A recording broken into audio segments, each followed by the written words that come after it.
Cavalheiros, eu fiz uma lista muito especial aqui para vocês de 5 carros lendários que morreram antes de nascer.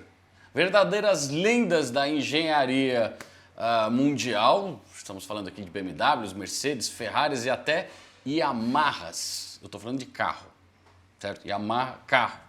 Que quase nasceram, quase foram lançados ao mundo, mas infelizmente, por diversos motivos, dos quais eu vou abordar aqui em cada um da lista, não foram para frente. Mas se tivessem ido para frente, realmente teriam sido lendas automotivas que valeriam bilhões de dólares se esses carros estivessem sendo vendidos no mercado.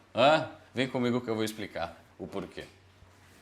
Bom, o primeiro carro dessa lista, se você acha que o Bugatti Veyron foi genial por ter lançado aquele motor W16, saiba que há mais de uma década atrás, o Paul Roche, o lendário projetor de motores da BMW, ao produzir um motor M70, que era o primeiro V12 da marca para um carro de produção de rua, né? Foi entrar lá na série 7, na 750i V12, né? Esse projeto desse V12, na verdade, teve um irmão bastardo de 16 cilindros, chamado BMW Série 7, projeto Goldfish. Os caras fizeram, a partir daquele V12 do M70, um motor de V16, 1980.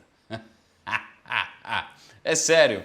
E ali foi um grande experimento que eles fizeram da BMW para testar essa questão da complexidade, né, de um motor multicilindro. Eles botaram 4 cilindros a mais ali em cima do V12, né? Mas se você vê, por exemplo, ali no cofre do motor, você vê basicamente a mesma forma, o mesmo molde do M70, né? Então o tamanho do coletor, o formato, os dutos, é como se fosse aquele coletor do M70, mas dessa vez com 4 cilindros a mais. Então toda a arquitetura, né, isso fica muito óbvio que a arquitetura desse V16 da BMW foi herdada aí do M70, que foi um V12 muito icônico na época. E dizem a lenda também que a BMW resolveu seguir, né, nesse projeto do V16 porque era uma espécie de guerra que estava acontecendo entre a BMW e a Mercedes na época. A BMW vem e anuncia que ia fazer um V12, ia voltar a fazer V12, mas dessa vez para carros de rua. A Mercedes escuta isso e começa a produzir o M120. Eu já contei essa história nesse vídeo aqui, dá uma clicada lá para você assistir. A BMW ficou sabendo que a Mercedes ia fazer o M120, aí eles falaram, não, peraí, então vamos fazer um V16. E aí eles pegaram a série 7 E32, né, que já tinha sido construída, desenhada para abrigar um motor V12 e falou, pô, mas se pá, a gente consegue botar mais 4 cilindros na frente. Só que o motor ficou tão longo, né, que não sobrou espaço para arrefecimento. E aqui vem o nome do carro, né? Como não tinha mais espaço na frente ali entre os rins, né, ali entre a grade frontal, né, e o corta-fogo, eles tiraram todo o sistema de arrefecimento lá da frente e botaram lá no porta-malas. Eles recortaram a lateral do carro, fizeram captações de ar como se fossem alguns dutos aerodinâmicos lá no painel traseiro, depois da coluna C do carro e dentro do porta-malas. Eles criaram uma espécie de aquário e, portanto, vem aí o nome Goldfish, né? Ou peixinho dourado, né? Porque lá atrás o sistema de arrefecimento ficava dentro do porta-malas e o formato, né? O conceito era um conceito parecido de aquário, né? Então você vê que além das captações laterais ali que a gente tem para dar a entrada, né? Para encontrar os radiadores, a gente também tem a modificação na parte traseira do carro, né? O que era antes o porta-placas virou a saída do arrefecimento do carro, né? E detalhe, o Goldfish era manual, cavalheiros. Está vendo como os anos 90 são a década gloriosa? Eu já falei disso há quanto tempo, né? São os anos dourados, né? Goldfish, anos dourados, entendeu? Enfim, no final o projeto Goldfish acabou sendo mais um protótipo, né? Uma experiência automotiva que podia ter dado muito mais. Era um V16 com câmbio manual, cara. Puta merda. Enfim, mas esse projeto ele acabou dando origem a BMW chegou a fazer outros motores com mais de 12 cilindros que foram cair em alguns protótipos dos Rolls-Royce, né? Enfim, outras histórias que também vale contar aqui no canal, mas se você quiser saber mais sobre esse Goldfish, ainda existe um exemplar e ele foi gravado num canal em alemão. Eu vou deixar aqui no link da descrição para você dar uma olhada nesse vídeo em alemão, que o cara consegue apresentar aí todos os detalhes curiosos, para falar o mínimo, dessa série 7. Hã? Cara, V16, né? Seria o que? Um M90? Como é que seria o nome desse motor? Vai saber, né? Porque o 8 é o V10, né? O V16... Enfim, tô viajando. Próximo.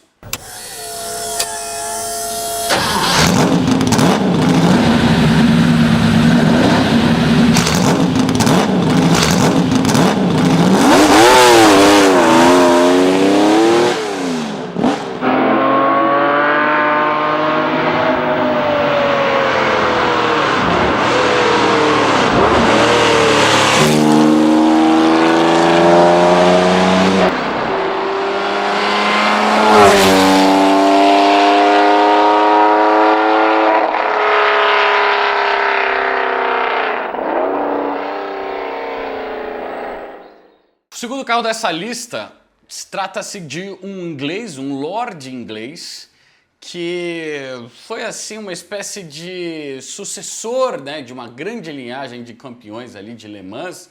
Para quem viu o meu vídeo do Jaguar E-Type aqui no canal, vou deixar o link para você clicar e acessar lá, eu conto um pouco da história do C-Type e do D-Type, né? Ali, que determinou a hegemonia da Jaguar nas provas de Le Mans, né? Eles ganharam Le Mans com esses carros, né? E isso na década de 50. E aí na década de 60, né, depois de um hiato de algumas vitórias aí, os caras, pô, vamos fazer um carro para ganhar de novo? E o que aconteceu na década de 60?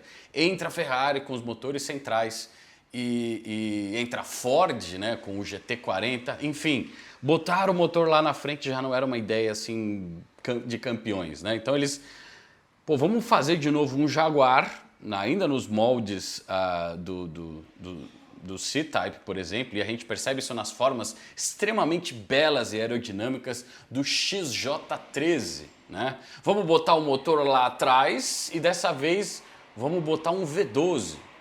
Genial. Aqui era um V12 de 5 litros que produzia ali por volta dos seus 500 cavalos. E cara, dá uma olhada assim, ó, é uma bolha transparente, dá uma olhada nas cornetas aí aparentes desse motor. E esse carro, ele infelizmente acabou não vendo as pistas, né? Apenas uma unidade, um protótipo foi produzido, tinha muito potencial. Talvez toda aquela história que a gente conhece do Ford versus Ferrari poderia não ter acontecido se esse carro tivesse sido lançado, porque assim, conceitualmente, no papel, os dados faziam muito sentido. O XJ13 foi um carro muito revolucionário, né? Mudou esse V12, serviu de base para todos os outros que vieram da marca até então, só que um conjunto de um desenvolvimento bem lento por causa de mudanças ali de direção na própria Jaguar, junto na mudança dos regulamentos, né? De quando esse carro começou a ser concebido versus quando ele ficou pronto, o regulamento da época ali, acabou fazendo com que esse carro já nascesse morto, né? E no final acabou sendo esse único protótipo. Uma pena, porque ele é belíssimo, belíssimo. E, de novo, pelo menos sobrou o V12 aí para equipar os Jaguares subsequentes. E eu confesso que eu tenho um desses Jaguares na minha lista, um XJ12 ali da década de 80. Já mostrei aqui no canal também quando eu visitei lá o Sam, né? Enfim, assuntos para outro vídeo, vamos para o terceiro da fila.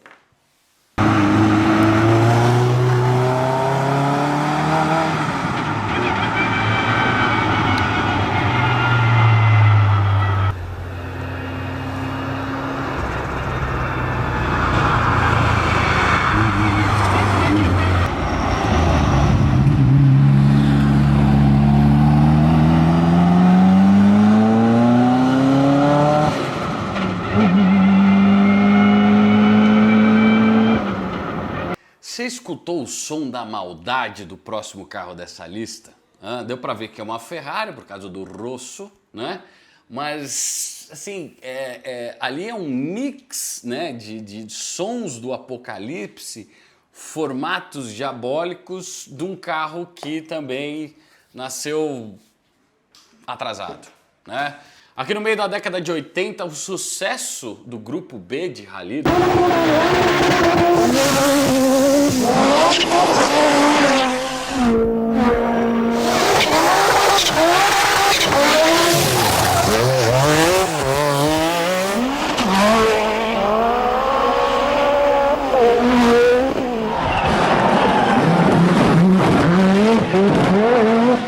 World Rally Championship, né?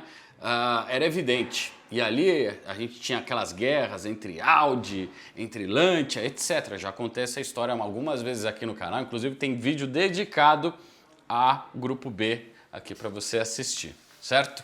E a Ferrari estava olhando tudo isso e ela não estava participando da festa. Então a Ferrari parte do que ela tinha ali na época, né?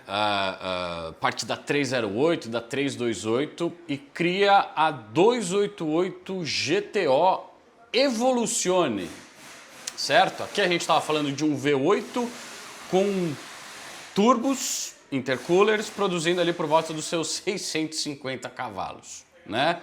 A versão Evoluzione tinha um body kit ainda mais agressivo, né? Seguindo algumas linhas ali que a gente vinha da própria Pininfarina para 328, para 308, etc, né? E assim, o carro ele era tão modificado e bizarro que ele fica muito delicioso, né? Apenas 6 unidades foram produzidas, tendo em vista a participação desse carro no Grupo B, na próxima etapa, mas infelizmente, devido de novo à mudança de regulações, nesse caso, na verdade, até o cancelamento do Grupo B aqui, nesse caso, o carro nunca veio às pistas, né? Esses 6 carros viraram protótipos, existem alguns vídeos desses carros ainda circulando aí por rodovias, né? Muito icônico, né? E aqui vale dizer uma coisa, nem tudo foi perdido na 288 GTO Evoluzione. Se você perceber, se você comparar ela lado a lado com uma Ferrari F40, você vai perceber algumas semelhanças. Se você abrir o capô, né, o clamshell ali do motor, você vai perceber outras semelhanças. No final, a 228 GTO Evoluzione serviu de base para o desenvolvimento da Ferrari mais importante da história, na minha opinião, que é a Ferrari F40, né? Ali no finalzinho da vida do Enzo. E é isso, né? Aí eu te pergunto, será que se a 288 GTO Evoluzione fosse lançada junto da F40, qual seria a mais icônica? É difícil, cara. É difícil pensar, porque a Evoluzione é muito louca, velho. Você entende? Assim, ela é mais agressiva que a F40. E aí no final, não sei. Eu acho que com o tempo, né, passadas as décadas, quanto mais bizarro, melhor. Esse é o padrão que eu tenho visto, né? Enfim, né, não é só o motor, tem toda a questão da arquitetura, da carroceria, os extensos de fibras, fibra de carbono, Kevlar, enfim, carro de corrida mesmo. Uma pena que o Grupo B foi cancelado, porque esse carro ia fazer muito barulho. Lembra que a Lancia estava ganhando nessa época com muito menos, né? Imagina se esse monstro tivesse sido lançado. Bora pro quarto.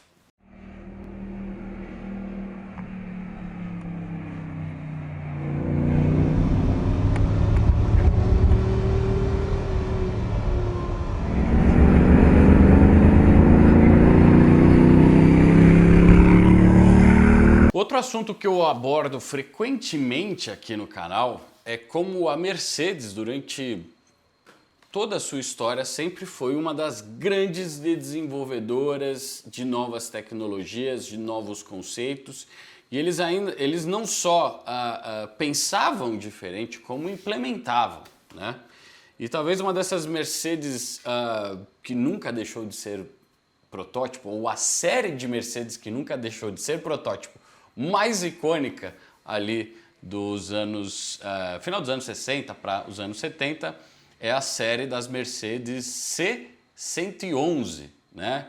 Pensa, final da década de 60, quando você pensa Mercedes ali, você está pensando em quê? Nesses barcos de ditadores do leste europeu, não é? Mas eles ao mesmo tempo fizeram o C111 como uma plataforma de testes de tecnologias automotivas das mais diversas que você possa imaginar, mas principalmente focado em motores e aerodinâmica. Na parte do motor, o C111 teve diversas evoluções. As duas primeiras, C111-1 e C111-2, trabalhou com experimentos de motores Wankel, ou motores rotativos. A primeira versão com 3 rotores, né? Imagina o ronco de 3 motores. E a segunda versão com 4 rotores. Rotores, eu falei motores, é rotores, certo? Imagina ainda mais o ronco dessa coisa andando, né? Produzindo ali por volta dos seus 300 cavalos. Infelizmente, ali nós tivemos a crise do petróleo na década de 70, que acabou fazendo com que esse experimento dos motores Wankel, ou rotativos, não tivesse ido para frente pela Mercedes, certo? Não foi só a Mazda, na verdade Wankel era alemão, né? E não japonês, né? E no final foi a Mazda que se consolidou como a grande referência do mercado aí para produção dessa tecnologia de motores, né? Muitos motores Wankel, o avanço dos motores Wankel se deu muito na Mazda ali, principalmente no final ali dos anos 90. Mas o C111 não parou por aí. Eles também testaram algumas plataformas de motores diesel no C111, né? Nas versões 2 e 3/D, e esses carros foram recordistas, tiveram vários recordes de velocidade, e ali foi o início daquela indústria de motores diesel para carros de passeio e até, de certa forma, esportivos, né? Talvez a gente teve esse ápice ali, na verdade, em Le Mans, com os Audis TDIs, mas veja que em algumas décadas anteriores a Mercedes já estava brincando com motores diesel de competição e batendo recordes, né? Não obstante, o C111 ainda teve uma última versão que fez um teste com o motor M117, aqui sendo já aquela versão de V8s que equipavam os carros dos ditadores, e de novo, mais recordes foram batidos pelo C111, que chegou a ter alguns pedidos, né? Algumas pessoas, grandes clientes se demonstraram interessados, mas a marca resolveu nunca tirar o dinossauro da proveta, vamos botar desse jeito.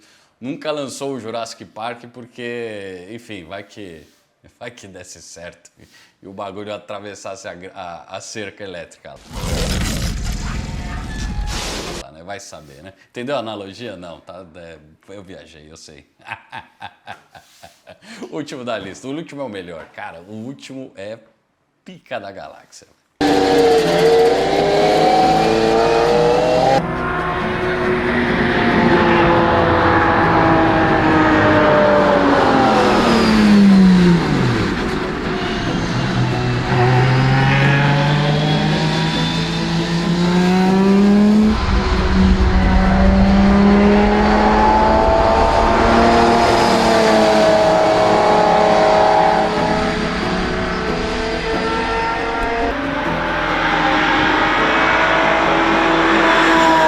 Bom, no início da década gloriosa, ali dos anos 90, a Yamaha, que na época já era fornecedora de motores para a Fórmula 1, os motores OX99, eram V12s feito pela Yamaha, né? Equipou carros ali como os Brabhams, né? Se não me engano, o BT60, né? Resolveu pegar esse motor maravilhoso de Fórmula 1 que eles tinham, fazer algumas adequações técnicas, né, e instalar esse motor numa carroceria que eles mesmos desenvolveram em alumínio, em uso de compostos,